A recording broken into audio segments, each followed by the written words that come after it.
안녕하십니까. 저번 주에는 초기호수 시설 전반적인 내용을 알아봤습니다. 이번에는 시설물 하나하나 정리를 좀 하도록 하겠습니다. 먼저 배수 시설은 어떻게 이루어졌는지부터 알아보도록 하겠습니다.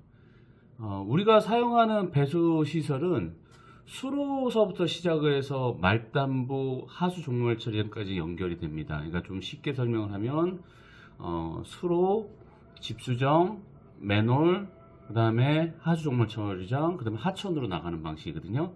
근데 이제 말단부는 하수 종말 처리장으로 갈 수도 있고, 빗점 오염원을 거쳐서 하천으로 방류하는 방식으로 되는 경우도 있습니다. 저희는 오늘 가장 처음 시작되는 수로에 대해서 알아보도록 하겠습니다. 수로란 물수자, 길로자로 써서 말 그대로 물이 갈 수 있는 길입니다. 조금 더 쉽게 설명을 하면 우리가 그 물을 이용하기 위해서 인위적으로 물길을 만들어주는 시설이라고 보시면 됩니다. 그걸 수로라고 하고요. 그 수로는 유용수로와 배관형 수로로 나눠집니다. 앞에 초기호수 시설에 대해서 설명을 드렸을 때 아마 언급을 했던 걸로 알고 있습니다. 그러니까 사람이 집단이 형성이 되고, 집단이 형성되면서 주거지가 형성이 되고, 그 주거지의 쾌적함을 유지하기 위해서 배수시설이 설치되기 시작했습니다. 그러니까 자료로 남아있는 거로 봤을 때는 로마 시도 때를 기준으로 해서 자료가 좀 명확하게 남아있습니다. 지금 현재도 그리스 로마에 가면 예전에 설치된 수로가 아직 그대로 남아있습니다. 뭐 사용하지는 않겠지만 역사적 보증이 명확하게 되어 있는 그 시설물들이 현재도 유지되어 있습니다. 로마는 외부에서 도심지로 물을 끌고 와서 활용하기 위한 목적으로 수로를 만들어서 활용을 했습니다. 물을 사용하기 위한 목적이라고 볼 수 있습니다. 근데 딱히 물을 끌고 와서 사용하는 목적으로만 쓰는 건 아니고 배출하는 목적으로도 사용을 합니다. 그러니까 우리가 유도에서 농업용수로 사용하는 거는 물을 끌고 와서 사용을 하는 거고, 강우가 발생되면 그 강우된 물을 배출시킬 때도 사용을 합니다. 그러니까 아까도 말씀드렸듯이 그러니까 수로는 물을 이동할 수 있는 통로를 만들어 주는 겁니다. 그러니까 어떻게 사용하느냐의 목적에 따라서 배출이냐 사용이냐로 나눠질 수 있습니다. 배출로 활용하는 시설은 앞에 말씀드린 것처럼 이제 두 가지 종류로 크게 보여집니다. 그러니까 U자형 수로와 배관형 수로로 볼 수 있고요. 그러니까 U자형 수로는 보통 유형 수로, 그 다음에 벤츠 풀륜관, 그 다음에 산마루 축구, 뭐, 이 외에도 이제 여러 가지가 이제 더 있는데, 이제 크게 봤을 때는 이 세 가지를 주로 많이 사용을 합니다. 그러니까 유형 수로 같은 경우는 위에 스틸 그레이팅이 올라가는 형태이기 때문에, 사람이 보행하는 구간에, 그리고 어떤 경계 구간에 물이 들어치는 걸 막기 위해서 설치되는 시설이라고 보시면 좋을 것 같고요. 산마루 축구 같은 경우는 산악지 중간 지역에 보시면 콘크리트 구조물로 설치되어 있는 것들을 뚜껑 없이 설치되어 있는 걸 보실 수 있습니다. 그걸 보통 벤치 풀륜관으로 보고요. 산마루 축구 같은 경우는 플라스틱 구조로 만들어져 있는 것을 산마루 축구라고 보시면 될 것 같습니다. 배관형 수로 같은 경우는 보통 도심지에 도시인들이 활동하는 지역에 주로 설치하는 시설물들로 개발된 겁니다. 그러니까 이런 시설물들은 도시인들이 활동하는 사항들을 고려해서 개발된 거기 때문에 미관 부분까지 고려해서 만들었고요. 이제 대표적인 시설물 같은 경우는 원형수로, 원심력수로관, 사각수로관, 뭐 이런 식으로 종류가 되어 있고요. 이런 시설물들은 대부분 뚜껑이 있습니다. 사람들이 활동하는데 큰 문제가 없게 되어 있고요. 또 이런 시설물들은 인도에 설치되는 시설과 도로에 설치되는 시설로 또 두 가지로 나눠집니다. 그 이유는 인도에 설치되는 것 같은 경우는 사람이 활동하는 거기 때문에 배수 구멍을 크게 만들지 않습니다. 반면에 도로에서 설치되는 시설물들은 사람들도 활동을 하겠지만 차량들이 다니고 차량들 밖에 강우가 발생되면 수막 현상이 발생되거든요. 그러니까 그 수막 현상을 제거하고 물을 빨리 배출하는 방식으로 설치되기 때문에 미관도 고려하고 사람들이 활동하기도 편하지만 물도 빨리 배출하는 형태로 만들어지는 시설물로 보시면 될 것 같습니다. 그래서 유형 수로와 배관형 수로 두 가지로 나눠진다라고 보시면 될 것 같습니다. 좋은 질문이십니다.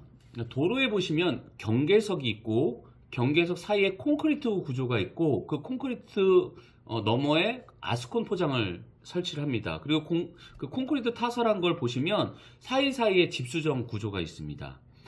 근데 보시면 그 콘크리트와 경계석이 L자 형태를 만들어지거든요. 이걸 L형 축구라고 합니다.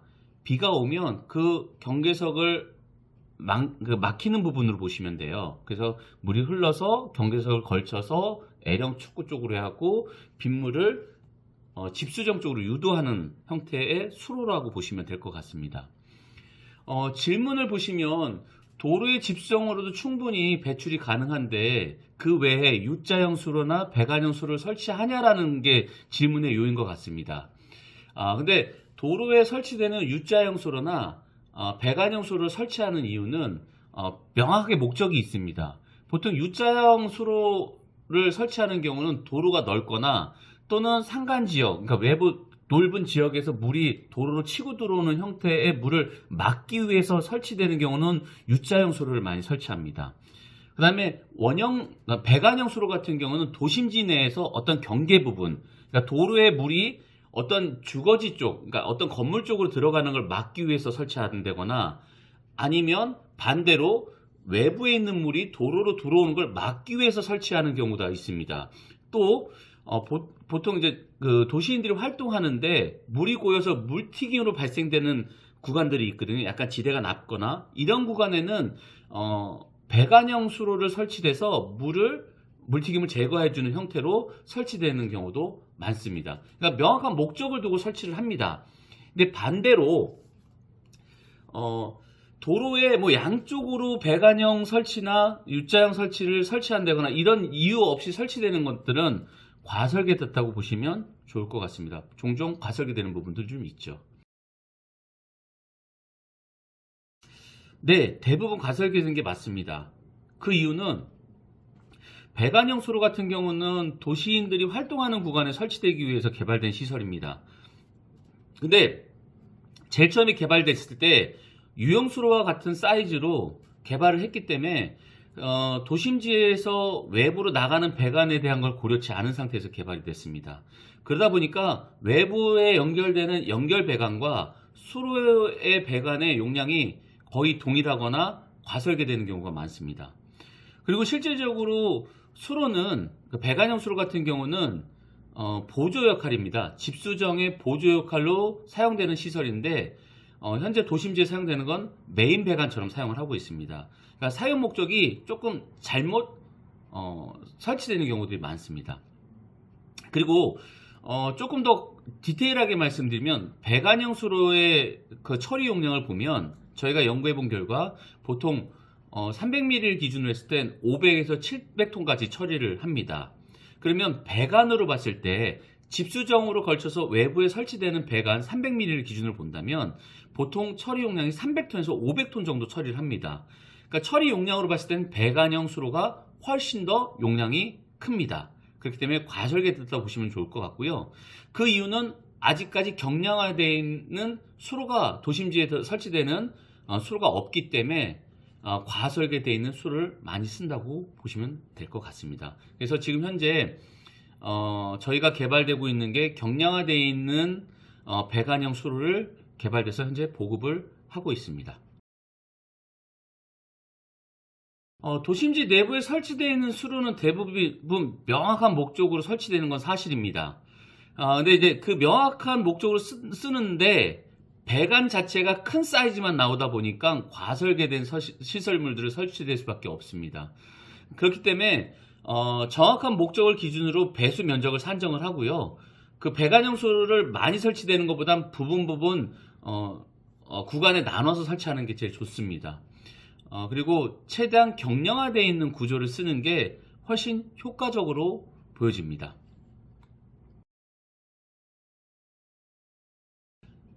사실 아파트와 같은 한정된 공간은 대규모 그 시설을, 그러니까 배관형 수로를 설치할 필요는 없습니다. 근데 조금 아쉽게도 그 민원이라는 것들로 인해서 관리시설이나 건설사들이 그 민원의 불편함을 해소하기 위해서 과설계를 하거나 아니면은 배관용소를 많이 접목을 합니다. 그러니까 사실 건설사의 책임도 있고 관리사무실의 그 불편함을 해소하기 위한 그런 문제도 있지만, 사실 입주민들, 민원인들의 그 불편함에 대한 인식이, 그러니까 홍보 자체가 아직 덜 돼 있는 게 지금 원가 절감이나 자원 절감, 그다음에 탄소 저감에 대한 부분을 역행하는 거라고 보시면 좋을 것 같습니다. 그러니까 오늘 요 내용을 좀 보시고 아파트 주변 한번 보십시오. 그러니까 배관형 수로가 얼마나 우리 아파트에 많이 설치되어 있는지, 우리 주변에 얼마나 많이 설치되어 있는지, 그러면 그 설치되어 있는 시설들 주변이 도대체 물이 들어오는 양이 대충 면적을 따졌을 때 얼마나 되는지를 보시면 배관형 수로들이 의외로 적은 용량을 받는 시설로 설치가 되어 있는 경우가 많습니다. 아까도 말씀드렸듯이 자원 절감, 그다음에 원가 절감, 탄소 절감 등 이런 부분에 대한 것들을 줄이기 위해서는 그러니까 우리가 쓰는 도심지 내에서는 배관형 수로를 좀 더 적게 활용하는 것이 훨씬 유리하고, 이런 것들은 곧 도심지 홍수를 예방하는 데도 큰 역할을 합니다. 이렇게 해서 수로 부분에 대한 것은 1차적으로 마무리 짓겠습니다. 다음에는 투수형 수로나 투수형 배관 수로에 대해서 설명을 드릴 건데요. 그거는 그러니까 집수정을 좀 설명을 드리고, 그 다음에 추가적으로 시간을 좀 나눠서 설명을 좀 드리도록 하겠습니다. 감사합니다.